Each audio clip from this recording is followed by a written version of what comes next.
রামনগর বিধানসভার কেন্দ্রের নবনির্বাচিত বিধায়ক তথা মেয়র দীপক মজুমদারকে সংবর্ধনা প্রদান করা হয়। বুধবার আগরতলা অরুন্ধতী নগর ৩৯ নম্বর ওয়ার্ডের উদ্যোগে কমিউনিটি হলে সংবর্ধনা অনুষ্ঠান হয়। সেখানে উপস্থিত ছিলেন কর্পোরেটর অলোক রায়, মার্কফেড ভাইস চেয়ারম্যান সঞ্জয় সাহা, বিশিষ্ট সঙ্গীত শিল্পী অমর ঘোষ সহ অন্যান্যরা।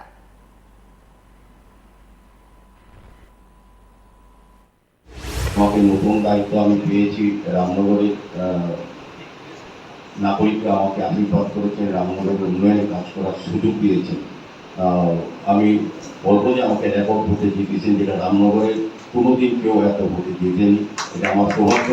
আমার উপরে মানুষ আস্থা রেখেছেন, বিশ্বাস রেখেছেন। এই কারণে আমার যেটা মনে হয়েছে যে আমাদের দল আমাকে প্রার্থী করেছে, দলের উপর মানুষের নিশ্চয়ই আস্থা আছে।